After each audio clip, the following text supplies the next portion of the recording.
What do you think? Kaibigan o sa friend, that is okay. No problem.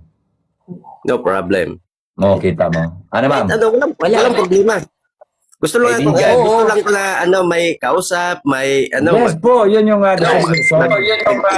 basta. Alam niya, bandang huli. Oo. Okay. Ano, Sir, ma'am? okay lang ako. Okay lang ako, kaibigan mo, okay lang akong mahalin mo. Wow! Well, wow naman. Wilson. Nakakatouch naman ng puso ko, ha. Jesus, Diyos ko! Pakainin mo na yung baboy! Pakainin mo na yung baboy kasi nandyan na si mama, uwi na yan sigurado. Diyos ko! Tapos na, DJ, yung pag ano lang ako sa yung pagka kita ko ng live mo. Pero paano mo mamahalin si ma'am? Igagalang mo, irerespeto mo, paano kung sakali? Lahat-lahat, i-ano ko sa kanya. It's a big respect. Wow! Panis kayo, bata ko yan. Diyan ako kay Wilson, Diyos ko. Baka masabitan kita ng silver, na white na silver talaga yung pinakamabigat. Diyos ko. Pag nangyari yan, at ikaw ay nakakita ng tao magmamahal sa'yo, nandito ako, lagi nakasuporto sa'yo. DJ, salamat. Huwag kang mag-alala. Huwag kang maglalab. I-respeto kita. Ligawan mo muna. Ligawan mo ng maayos si madam. Ay, Diyos ko. Ligawan mo. Nakalimutan ko sa taga saan ka? Lab? Lab. Diyan o. Good morning, good girl. Taga-Kamsur talaga ako, taga Nabua, Camarinesor. Ngayon, dito ko sa Laguna nagtatrabaho. Sa company. Pero sabi mo kanina, layo, pero kapag gustuhin natin yung magkita, walang malayo yan. Kita mo? Galing ni Wilson, galing ni Wilson. Saludo, galing. Gusto mo bukas magpabook na ako? Wow. Galing naman, ha? Halaka. Wala pa akong pera pag pang pumasahe. Yan ang totoo. Maghanap ako ng trabaho. Pag makapira na, kahit hindi na. Hindi, pag naging okay tayo, dito ka magtatrabaho sa Laguna, ang daming mapapasok. Wow! Okay. Sa Laguna. Walang problema. Wilson, nandiyan yung nanay mo? Nandiyan yung nanay mo? Wala, ako lang mag-isa ito sa bahay kasi nandun na sila sa na may pinuntahan. May pinuntahan na, idol. Okay. Pero, Wilson, sa susunod na mag-uusap pa kayo ni Madam, sana makita ko dito yung mother mo, babatiin ko ng maayos para sa inyong dalawa. Walang problema, idol. Walang problema. Aabangan ko ikaw, ha? Aabangan ko kayong dalawa ni Ma'am, ha? Respect, Wilson. Gayahin mo, maging inspirasyon sana ako para sa buhay ninyo. Anong pangalan mo sa Facebook mo? Sunil. Yung Nelson ko, binaliktad ko, Sunil. Bibigyan kita mamaya. Kiss mo na. Surbulin mo. I-kiss mo baka maagaw pa ng iba, Diyos ko. Ayun. Nagtatago pati si Jose. Kinilig ako sa inyong dalawa. Pwede na, Wilson. Wilson. Pwede. Pwede, DJ. Walang problema. So, alagaan mo si Mama. Yan ang nasabi ko nga, trust but verify. Tayo sa tao, nag-trust tayo, pero kailangan natin i-verify natin. Diyos ko, ang galing ni Wilson. Alam mo, Wilson? Trust but verify. Wilson, alam mo, hindi sana ako magpupuyod eh. Kailangan ko rin magpapugi nung sinabihan mo ng bullshit. May wait lang ha. Diyos ko. Pogi ka naman, idol. DJ, pogi naman. So, ito, sa madaling salita, Wilson, ito, seryoso, Wilson, abangan ko yung relasyon yung dalawa bilang magkaibigan, kung saan pupunta. Sana si Madam, ganun din kay Madam. So, respect talaga sa iyo, sa inyong dalawa.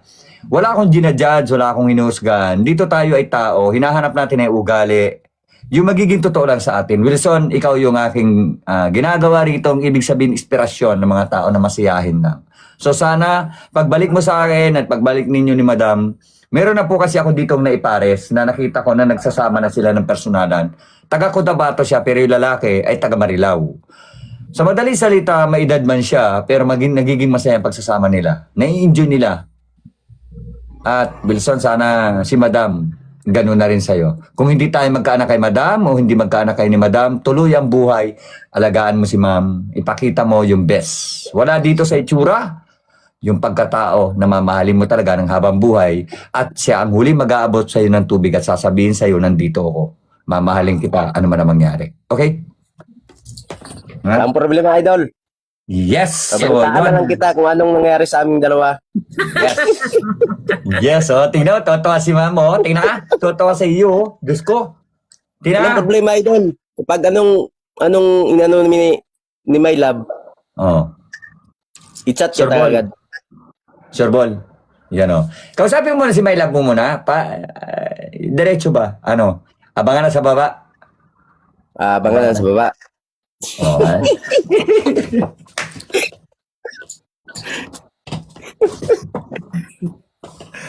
Wilson, galingan mo dumiskarte. Sana gusto ko may pare si Madam sa'yo. Alam mo si Madam? Kahit ganyan si Madam, no? Ang ibig sabihin niyan, si Madam kasi gusto niya maging masaya sa buhay, ire-respeto yung pagkatao niya. Walang pinipiling estado ng buhay ng tao rito. Sa madali salita, pag nakuha mo yung loob ni Madam, sabi ko nga sa iyo, Wilson, 100%, ito na ang para sa'yo. Sa tingin ko kay Madam, wala naman siya pinipili sa estado. Eh. Sa itsura, wala rin. Ang gusto lang ni Madam, yung ire-respeto yung pagkatao niya. Yung masarap makausap, di po ba? Di po ba? Yun eh. Kaya alam ko sa ganito sitwasyon, na wala ang itsura ang basihan, ugali talaga number 1. Nakikita ko kay Madam, ngayon day off si Madam, nako, may time ka para kay Ma'am. Diyos ko, May time ako sa iyo mag-call sa iyo ngayon. Ay, John, oh. Mag-usap kayo. John, oh. Wilson, abangan DJ. ko yan, ha? Abangan ko Oh, yan. DJ. Walang problema, DJ. I-message mo na ako dyan sa account ng TikTok mo. Para Wow, Wilson, congratulations. Agad-agad na yun. Diyos ko. Gusto ko na tanggalin yung alas ko. Gusto ko ibigay ko sa iyo eh. Diyos ko. Wag naman, DJ. Wala nang sa iyo. Marami tayo niyan. Gusto ko. Go na ma'am. So maraming salamat po ma'am. Sana ma-enjoy nyo si Wilson. Ibig sabihin ma'am, hindi ko po pinapares at hindi ko pinipersa. Gusto ko po maging masaya kayo sa ipinapares ko sa inyo. Ibig sabihin po, hindi bastos. Hindi po siya yung sasabihin natin na sa ibang na binabastos yung pagkatao natin. Sa madali salita po, yan dito po yung pinapares sa inyo na para maging masaya ang bawat isa sa inyo. Hindi po sabi nga natin ay wag natin ipipili kung hindi natin nagugustuhan ng isang tao. Pero kung gusto nyo ng enjoyment, nandito po yung taong itinatapat ko sa inyo. Alam kong may respeto ang pagkatao niya. Okay? Pwede po tayo bumalik anytime. Okay? Thank you so much, sir. Thank you so much din, Madam. Wilson, abangan kita. So, usap kayo ni Madam. Sana ma-enjoy ni Madam yung habang kinakausap ka. Good Thank you. vibes Okay. muna. Okay, DJ. Good vibes muna kay Lab, ah. Magiging taga-Laguna si Wilson, ah. Son, magiging taga-Laguna ka. Magiging taga-Laguna na ikaw. Malapit-lapit yung sa bahay. Ay, malaki Pwede yan. malaki naman tong boarding house ko. Tingnan mo, parang ano Wow. na nga to. Kulang na lang. Parang malaking bahay na yan, Wilson, Kulang na lang may ng bubulong ako asawa. sa iyo. Wilson, may DJ. bubulong ako sa iyo. Ano, Pag DJ? umuwi ako ng Pilipinas, ako maghahatid sa iyo kay Madam. Gusto mo? Really? Really, DJ? Oo, totoo yan, oo. Maraming Ano? salamat, DJ. Walang problema. Ako maghahatid sa iyo, alam ko yan kung saan pupuntahan. Parang kinikilig ako, DJ, So yun, good luck sa iyo, Wilson. Good luck. Good luck sa DJ, iyo. salamat. Maraming salamat, ma'am. Good luck po sa iyo. Ingat po kayo Thank you lagi. so much, sir. Ingat ka lagi sa mga... Maraming salamat, Wilson. Thank you. Madam, thank you din po sa inyo. God bless. Thank you. Maraming salamat, Wilson. Ingat lagi, Wilson. Nandito DJ. lang ako. Salamat, God DJ. bless. Salamat. Good luck. Thank you. Bye.